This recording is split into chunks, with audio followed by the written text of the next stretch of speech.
जानेंगे एथिकेट्स के बारे में, एथिकेट्स या मैनर्स के बारे में जानेंगे, जिसका मतलब होता है आपका शिष्टाचार। यानी कि एक प्लम्बर अपने लाइफ में एथिकेट्स को कैसे मेंटेन करते हैं, किन किन बातों को ध्यान में रखना चाहिए, वे हम जानेंगे। तो एथिकेट्स में क्या है कि अगर प्लम्बर मान लीजिए कहीं पे काम करता है, चाहे वो साइट पे हो या किसी के घर पे वो सर्विस करने जा रहे हैं, तो वहाँ पे वो कस्टमर से कैसे बात करेंगे। कस्टमर्स लेडीज़ या जेंट्स कोई भी हो सकता है, तो उनके साथ जो उनका बात करने का तरीका है, उनका जो आई कांटेक्ट है वो कैसा होना चाहिए। तो ये सभी उन बातों को ध्यान रखना है। अगर मान लीजिए किसी के घर पे एंटर कर रहे हैं, तो how to knock a door, दरवाजे को कैसे नॉक करना है, 3 बार करना चाहिए, टक टक टक करके, फिर वेट करना चाहिए, एकदम से कंटिन्यू कॉन्स्टेंटली नहीं करना चाहिए। तो ये एक तरीका हो गया, छोटा सा एग्जांपल। फिर जब हम सर्विस करने जा रहे हैं, तो जब सर्विस कर रहे हैं, अपने काम करने के बाद जो गंदगी फैलता है उनको साफ़ करना पड़ता है खुद से, और अपने साथ लेकर आना पड़ता है, यानी हाउसकीपिंग का मेंटेन करना पड़ता है। कई बार होता है कि मान लीजिए आप अच्छे से काम कर रहे हैं, कई लोग आपको कॉम्प्लीमेंट्स दे रहे हैं, सो आपको हम्बली उसे एक्सेप्ट करना पड़ता है और रेस्पॉन्स में थैंक यू भी बोलना चाहिए। कई लोग बोलते हैं कि आपने बहुत अच्छा काम किया, वेरी गुड, तो आप उसको एक्सेप्ट करें और उसको थैंक यू भी उनको रेस्पॉन्स में बोलना चाहिए। तो ये सारी बातों को ध्यान में देना है।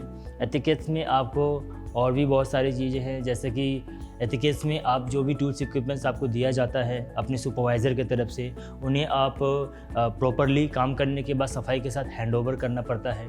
कोई भी टूल्स इक्विपमेंट मिसिंग नहीं होना चाहिए। ये सभी आते हैं एथिकेट्स के अंदर में।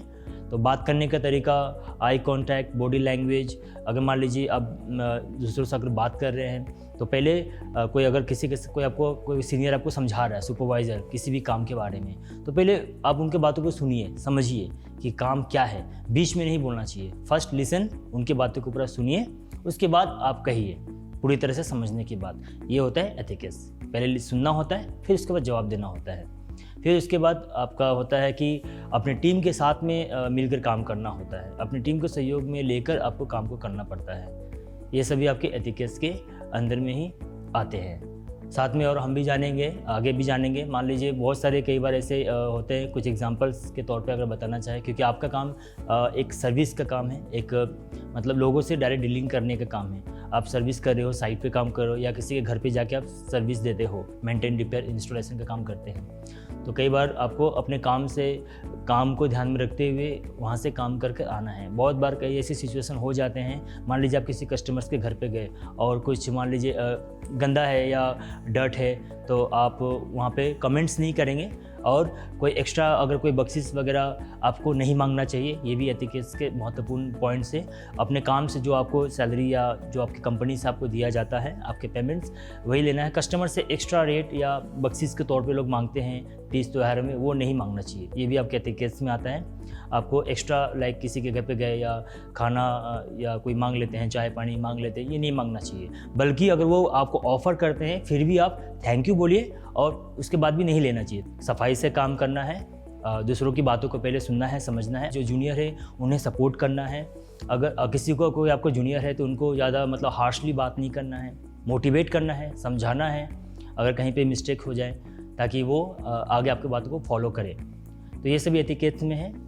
मैनर्स में है। मैनर्स में कई बार ऐसा भी होता है कि मान लीजिए आप टीम में काम कर रहे हैं या किसी टीम वर्क में काम कर रहे हैं, तो वहाँ पे आपको हेल्थ के भी रिगार्डिंग बहुत थोड़ा कॉन्शियस होना पड़ता है। आप खुद को गंदा नहीं रख सकते हो।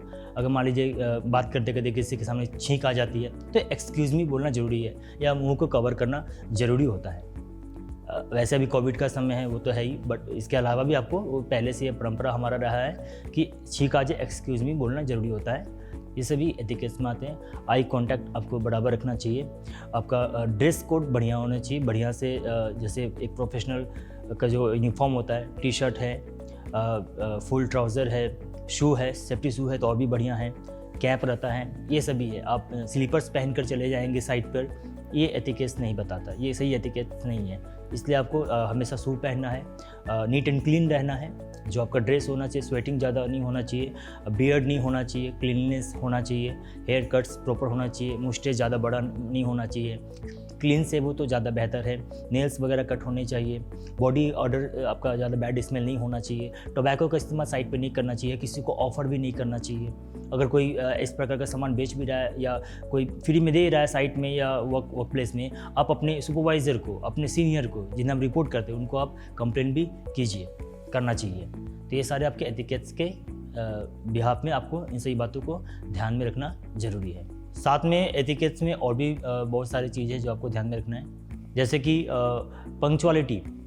ये भी एक बहुत महत्वपूर्ण इम्पॉर्टेंट पॉइंट्स है एथिकेट्स और मैनर्स के अंदर, जिसमें आपको अगर साइट पे जा रहे हैं, आप टाइम के अंदर आपको जाना है, पंक्चुअलिटी मेंटेन करना है। जो भी काम आपको दिया जाता है उसे समय के अंदर कोशिश करें कि समय के अंदर वो कंप्लीट हो जाए या हैंडओवर हो जाए। उसके बाद ऑनेस्टी, ऑफ कोर्स ईमानदारी से काम करना चाहिए। इसलिए एक कोटेशन भी, honesty is the best policy, ईमानदारी सर्वोत्तम नीति है। तो इस बात को आपको अमल करना है। साथ में आपको बिजनेस एथिकेट्स कुछ होते हैं, जैसे आपका टेलीफोनिक कन्वर्सेशन किसी से करते हैं, एट फर्स्ट कॉल जब बात करते हैं तो ग्रीटिंग्स करें, फॉर्मल ग्रीटिंग्स करें और अपना इंट्रोडक्शन दें कि आप कौन हैं, कहाँ से हैं। उसके बाद आप आगे बता सकते हैं कि जी मान लीजिए मैं प्लम्बर हूँ, हमारी कंपनी में आपके कंप्लेन आया है, आपके एड्रेस में आज मतलब रिपेयर करना है, कुछ काम है। इस प्रकार से आप बात करें। अगर लेडीज़ या वीमेन से या कोई भी हो तो जल्दी से आप अपना पहले हाथ नहीं बढ़ाएंगे। अगर वो ऑफर करते हैं only then you can say, otherwise आप नमस्ते कर सकते हैं, just verbally you can say hello sir, hello ma'am या गुड इवनिंग ग्रीटिंग्स, ऐसे इस प्रकार से कर सकते हैं।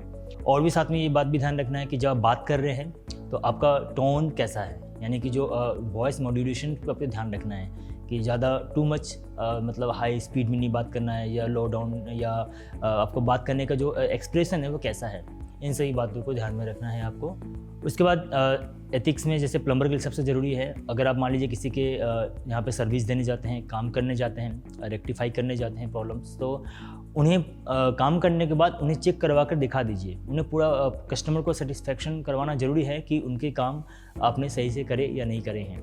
तो उन्हें हैंडओवर करने से पहले उन्हें चेक करवा दीजिए कि आपने जो उनका जो रिपेयर किए या जो भी उनकी गलती आपने ठीक किया है, उनको एक बार दिखा देना चाहिए और उनके सारे प्रॉब्लम्स को आपको सॉर्ट आउट करना है। कोई भी डाउट हो या मान लीजिए किसी का न्यू इंस्टॉलेशन करने जा रहे हैं तो उनको सारे प्रकार से आप पूरा नॉलेज देंगे और या प्रॉपर बेस्ट आपका जितना हो सके उनको सजेशन देंगे या उनको गाइडेंस देंगे, आइडिया देंगे कि किस प्रकार से उनको कम से कम वेस्टेज हो पाइप का, अच्छा क्वालिटी ऑफ पाइप या प्रोडक्ट फिटिंग फिक्चर्स का आपको उनको जानकारी देना ज़रूरी है। तो ये सारे एक प्लम्बर के लिए ज़रूरी है कस्टमर्स के प्रति। हम जानेंगे स्टोर एथिकेट्स, जो कि एथिकेट्स का ही एक हिस्सा है। स्टोर एथिकेट्स में क्या होता है, मान लीजिए वहाँ पे जो प्लम्बर काम करते हैं, जो टेक्नीशियन वहाँ पे प्लम्बर काम करते हैं, कोई कस्टमर स्टोर पे आता है तो उनसे बात करने का तरीका, उनसे प्रॉपर ऑर्डर लेने का तरीका, अगर आता है तो आपको सबसे पहले उन्हें ग्रीटिंग्स करना है या नमस्ते, हेलो, जैसे भी है उनको ग्रीटिंग्स करना है एकदम मतलब जेंटल तरीके से। आपका ड्रेस कोड को ध्यान में रखना है, आई कांटेक्ट सही होना चाहिए, विथ स्माइल आप उनको ग्रीटिंग्स करेंगे ताकि उन्हें पॉजिटिविटी का फील हो।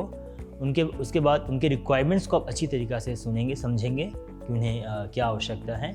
इस प्रकार से उनके रिक्वायरमेंट्स को फुलफ़िल करना है और जब वो जाते भी हैं तो आप उसी प्रकार से आप सारे उनके कंप्लीट कर देंगे और जाने के टाइम पे उनको थैंक यू जरूर बोलना है कि सर थैंक यू, आप आए, प्लीज़ विजिट अगेन। इस प्रकार से आप उनको ग्रीटिंग्स करेंगे जाने के टाइम पे भी।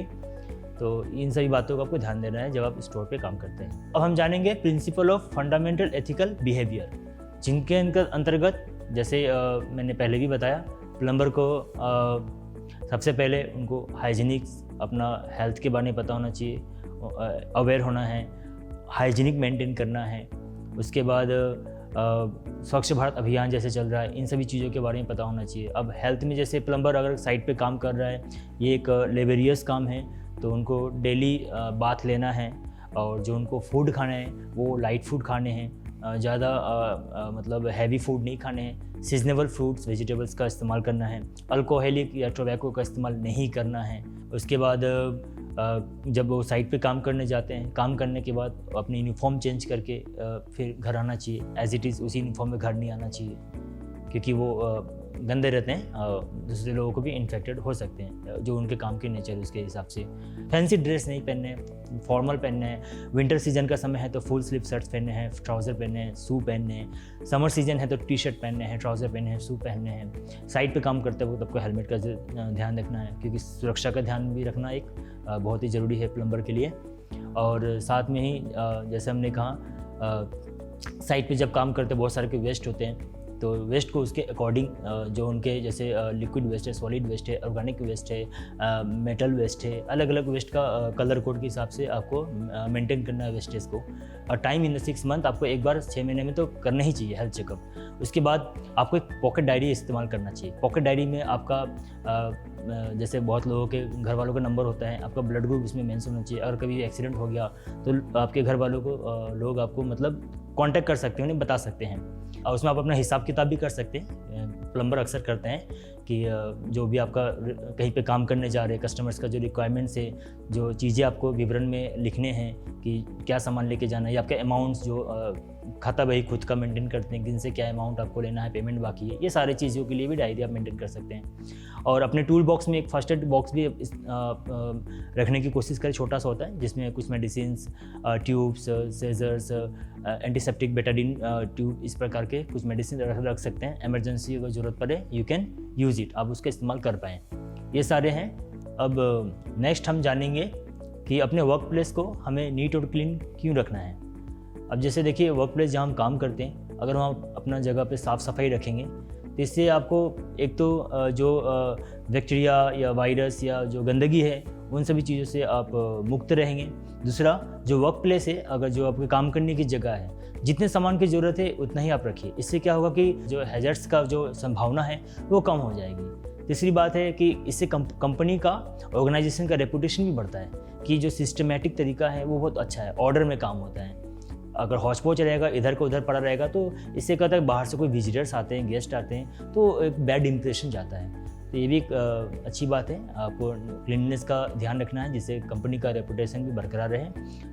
और भी है कि मान लीजिए अगर आपका वर्क प्लेस साफ़ सफाई रहे तो किसी प्रकार की दुर्घटना या एक्सीडेंट होने की संभावना भी कम हो जाती है, क्योंकि आप वहाँ पे क्या है कि काम होने के बाद जगह को, अपने जगह जो भी वस्तु है उनको उसके जगह पे रख देते हैं, हैजर्डस आइटम उसके जगह पे रहता है, और फालतू का सामान इधर उधर पड़ा रहने से दुर्घटनाएँ भी नहीं होती हैं। तो ये सभी है जो आपको ध्यान में रखना है। और ये भी होता है कि मान लीजिए अब जहाँ पे काम कर रहे हैं, ये आपका एक हैबिट हो जाता है, तो खुद पे कॉन्फिडेंस होता है और दूसरों के लिए एक मोटिवेशन होता है कि लोग आपको देख के सीखेंगे कि आप कैसे अच्छे तरीक़ा से क्लीननेस को मेंटेन करते हैं। तो सेल्फ मोटिवेशन होता है, दूसरों के लिए सीख होता है, और एक अच्छे वर्किंग हैबिट जिसे हम कहते हैं वो प्रैक्टिस करते हैं। तो इसलिए वर्क प्लेस में जहाँ हम काम करते हैं, क्लीनलीनेस आपको ज़रूर मेंटेन करना चाहिए। अब हम जानेंगे एंटरप्रेन्योर क्या है। सो एंटरप्रेन्योर दोस्तों, आजकल जैसे हम सभी जानते हैं कि खुद से मतलब स्वरोजगार होना जिसे हम कहते हैं, यानी कि जो आप कोई एक काम सीखते हैं, जैसे स्किल इंडिया के थ्रू बहुत सारे ट्रेनिंग, जैसे हमारे प्लम्बर जितने भाई हैं उन्हें हम ट्रेनिंग दे रहे हैं, जिनसे वो खुद से एंटरप्रेन्योर हो पाएँ, स्वरोजगार हो पाएँ। यानी कोई काम उन्हें आता है, वो खुद से किसी का मतलब मान लीजिए कॉन्ट्रैक्ट ले सकते हैं, कोई काम ले सकते हैं प्लम्बिंग का, खुद से कर सकते हैं। यानी कि उन्हें बाहर जॉब ढूंढने की ज़रूरत नहीं पड़ेगी, बल्कि वो खुद दूसरों को जॉब दे सकते हैं, काम पर रख सकते हैं। एंटरप्रेन्योर के लिए कुछ क्वालिटीज़ मेंटेन कर देनी पड़ती हैं जिससे आप एंटरप्रेन्योर कर पाएँ। जैसे आपका फुल टेक्निकल नॉलेज होना चाहिए, आपके पास कम्युनिकेशन स्किल्स बढ़िया होने चाहिए, सही तरीके से बात करना होना चाहिए, लोगों के साथ कैसे डील करना है वो होना चाहिए, कस्टमर्स के साथ कैसे बात करना है वो होना चाहिए, ह्यूमैलिटी होना चाहिए, आप में नम्रता भाव होना चाहिए, आपको ड्राइंग रीडिंग करना चाहिए, एस्टिमेशन करना आना चाहिए, पंक्चुअलिटी होना चाहिए, डिसिप्लिन होना चाहिए। ये कुछ पॉइंट से कुल मिलाकर आपको एंटरप्रेन्योर बनाने में मदद करती हैं। नेक्स्ट हम जानेंगे how to display strong work ethics. मतलब जो आपका वर्क एथिक्स है, जो काम करने का जो आपका शिष्टाचार है, वो आप दर्शाएंगे कैसे लोगों को। तो उसके लिए भी आप एक प्लम्बर के पास बहुत सारे इनके गुण होने चाहिए। जैसे मान लीजिए कस्टमर्स हैंडलिंग, आप कैसे कस्टमर्स से बात करते हैं वो मैंने बताया पहले भी आपको। आई कांटेक्ट आपको मेंटेन कैसे करना है। उसके बाद आपको जवाबदेही होना चाहिए, अकाउंटेबिलिटी होना चाहिए, दूसरे लोग आप पे विश्वास कर पाए, उस हिसाब से आपको बिहेव करना चाहिए कि लोग आपको भरोसा करें। और आपको पॉजिटिव थिंकिंग होना चाहिए, या जिसे हम कहते हैं ना कि प्रॉब्लम सॉल्विंग एटीट्यूड, ये बहुत इंपॉर्टेंट होता है। हमेशा एक्सक्यूज़ नहीं करना है, बल्कि आप समस्या को कैसे समाधान कर पाएँ उन बातों पे ज़्यादा ध्यान देना, ना कि एक्सक्यूज़ करना है कि ये कारण से ये काम नहीं हो पाया, बल्कि ये कोशिश करना है कि मैं इस प्रॉब्लम को कैसे दूर कर पाऊँ। तो ये सभी बहुत इम्पोर्टेंट होते हैं एक प्लम्बर के लिए, अपने एथिकल मैनर्स को बढ़ाने के लिए, और साथ में आप दूसरों को साथ में लेकर चलना चाहिए, एक टीम बिल्डअप करना चाहिए ऑर्गेनाइजेशन में, ताकि लोग आपको रेस्पेक्ट करें। तो दूसरों को आप रेस्पेक्ट करेंगे तो आपको भी लोग पसंद करेंगे, रेस्पेक्ट करेंगे, आपके साथ काम करना पसंद करेंगे, आपको हेल्प करेंगे, आप भी दूसरों को हेल्प करेंगे। तो ये सही बातों को ध्यान देना है, दूसरों के साथ सहयोग के साथ, जैसे कि हमारे स्किल इंडिया का एक मंत्र है कि सबके साथ सबका विकास, यानी आपको आगे बढ़ना है, सबके साथ लेके आगे बढ़ना है। तो इन्हीं भावनाओं के साथ आपको कार्य स्थल पर काम करना चाहिए। अब हम जानेंगे टाइम मैनेजमेंट के बारे में। जैसे कि आपको हेडिंग से पता चल रहा है, टॉपिक से, टाइम मैनेजमेंट का मतलब होता है समय को मतलब सुव्यवस्थित तरीके से उपयोग करना। टाइम को कैसे सही प्रकार से हम मैनेज कर पाएंगे, सही तरीक़ा से उनका उपयोग कैसे करेंगे, वो होता है टाइम मैनेजमेंट। टाइम मैनेजमेंट ज़रूरी क्यों है दोस्तों? टाइम मैनेजमेंट इसलिए ज़रूरी है, इसके बहुत सारे फ़ायदे हैं। अगर आप टाइम मैनेजमेंट सही से कर पाओगे तो आपका जो काम करने का तरीका है वो अच्छा रहेगा, प्रोडक्टिविटी बढ़ेगा, क्योंकि आपको पता है कि कौन सा काम कितने समय पे होना चाहिए, ये आपको पहले से पता निर्धारित करना पड़ेगा। उसी हिसाब से आप कस्टमर को बोल कर रखेंगे और उसी समय के अंदर में आपको काम को कंप्लीट करके हैंड ओवर भी करना है। अगर मान लीजिए किसी को आपने कहा कि ये 1 दिन का काम है, आप 4 दिन लगा देंगे, फिर ये सही तरीका नहीं होता है। ये मतलब टाइम मैनेजमेंट आपका पुअर है, इसका मतलब लोग आगे से आपको काम भी नहीं देंगे। इसलिए आपको समय को निर्धारित करते हुए आप किसी भी कार्य को उसके टाइम के हिसाब से आप डिवाइड करेंगे कि ये कितने समय का काम है, कितने लोग लगेंगे, कितने सामान लगेगा, ये सारे मैनेजमेंट आपको करने हैं। इसके हिसाब से समय आपने निर्धारित करना है। इससे तब आपका काम भी बढ़ेगा, प्रोडक्टिविटी बढ़ेगी, लोग आपको और भी काम देंगे, लोग आपके ऊपर भरोसा करेंगे। तो इसके फ़ायदे हैं, आपका बिजनेस रेपुटेशन बढ़ता है और आपका जो काम करने का जो खुद का जो टेक्निक्स है वो डेवलप होते हैं और मोर प्रोफेशनलिज्म आप और भी हो जाते हैं, ज़्यादा प्रोफेशनलिज्म जिसको कहते हैं कि प्रोफेशनल प्लम्बर। अगर एक प्रोफेशनल प्लम्बर बनना है तो आपको टाइम मैनेजमेंट आना बहुत ज़रूरी है। इससे आप अपना डेली रूटीन जो आपका काम है कि इस कार्य को कब तक कैसे कंप्लीट करना है, या आपका दिनचर्या कैसा होना चाहिए, ड्यूटी आवर्स कब है, कितना बजे उठना है, साइट में जो भी काम दिया गया कैसे इस समय पे कंप्लीट किया जाए, फिर टाइम पे आना, टाइम पे सोना, ये सारे एक लाइफ का रूटीन होना चाहिए टाइम मैनेजमेंट। और सेम अगर आपका लाइफ का रूटीन सही है तो आप इजीली, क्योंकि वो आपके हैबिट में रहता है, आप अपने काम को भी उसी हिसाब से मैनेज कर पाओगे। तो टाइम मैनेजमेंट से यही फ़ायदा है कि ज़्यादा से ज़्यादा कार्य को कम समय पे भी कर सकते हैं अगर आप उसको प्रॉपरली टाइम मैनेज करें। अदरवाइज़ अगर टाइम मैनेजमेंट नहीं आता है तो इसके नुकसान भी होते हैं। आप छोटे छोटे काम में भी आपको करने में मतलब उलझने आपको लगेंगे, या कई बार अगर मान लीजिए समय कम है, अगर काम ज़्यादा दे दिया तो उस समय अगर आपको टाइम मैनेज नहीं करना आएगा, प्लान नहीं कर पाओगे कि कैसे करना है, या जो वेस्टेज ऑफ टाइम है, खाली टाइम है, या जो मान लीजिए आपको जो सोने का टाइम है उसको कैसे थोड़ा कम कर दे, टीवी देखने की आदत है उसको हम कुछ समय के लिए कम कर देंगे, लिसनिंग सॉन्ग की आदत कई लोगों को होती है वो कम कर देंगे। इस प्रकार से हम उस समय को अपने कार्य में यूज़ कर सकते हैं। तो इस प्रकार से आप टाइम को यूज़ कर सकते हैं। अगर कभी कोई ज़्यादा काम आ जाए तो उसको मैनेज कर सकते हैं। इससे क्या होगा कि आप अगर हौच पौच नहीं होगा, मतलब इधर को उधर नहीं होगा, क्योंकि आप प्लान आउट कर सकते हैं अकॉर्डिंग टू योर टाइम कि हमारे पास अगर मान लीजिए आपका ड्यूटी आवर्स 5 तक है, उसके बाद आपको घर जाना है बट कुछ काम पेंडिंग रह गया है, और घर जाकर अगर मान लीजिए किसी का आदत होता है कि नहीं मुझे वहाँ पे जाके बैठनी है, लोगों के साथ बात करना है, फ्रेंड के साथ गप्पे शप्पे करने हैं, नहीं, आप एक दिन वो नहीं करेंगे, कुछ नहीं होगा। अब जो काम मान लीजिए अगर आप छोड़ देते हैं बट अपना जो बैड हैबिट है उसको करना ही है, तो इससे क्या होगा कि आपके काम पे असर पड़ेगा। उसको आप रोक सकते हैं, पोस्टपोन कर सकते हैं, उसके जगह पे आप अपने जो काम है वो कर सकते हैं। जैसे एग्ज़ाम्स के टाइम पे देखा होगा अपने बच्चे लोग भी खेल नहीं सकते हैं, कई बार ऐसा होता है, उन्हें पढ़ना पड़ता है। इसका मतलब वो टाइम को मैनेज कर रहे हैं ना, कि क्या है कि कुछ समय के लिए वो टीवी नहीं देखेंगे तो अच्छी बात है, उस समय वो पढ़ाई कर लेंगे। तो इस प्रकार से आप जो आपका ख़राब समय है उसको यूटिलाइज़ कीजिए, और जो काम का समय उसको डिवाइड कर दीजिए टाइम में, कि आधे घंटे में मान लीजिए आपको पाइप का इंस्टॉलेशन करना है, तो झीरी काटने में कितना टाइम लगेगा, मार्किंग करने में कितना टाइम लगेगा, पाइप कटिंग करना है, इंस्टॉलेशन करना, इसको एक टाइम स्पेसिफिक कीजिए, इसको वेस्ट मत कीजिए। तो इस हिसाब से आप खुद प्लान आउट कर सकते हैं कि एक काम करने में मुझे कितना टाइम लगता है। फिर कस्टमर्स को आप उसी अकॉर्डिंग बता सकते हैं कि सर जी ये काम है इतने दिन में या इतने घंटे में हो जाएगा। तो ये कौन बता सकता है? जो कभी टाइम को मैनेज किया हो, जो टाइम्स को कैलकुलेट किया हो, जो खुद के काम को कभी चेक किया हो कि मैं एक पाइप का इंस्टॉलेशन करता हूँ तो कितने समय पे करता हूँ, या एक WC का इंस्टॉलेशन करता हूँ तो कितने समय पे मैं करता हूँ। तो जो खुद चेक करेगा वही टाइम मैनेज कर पाएगा ना।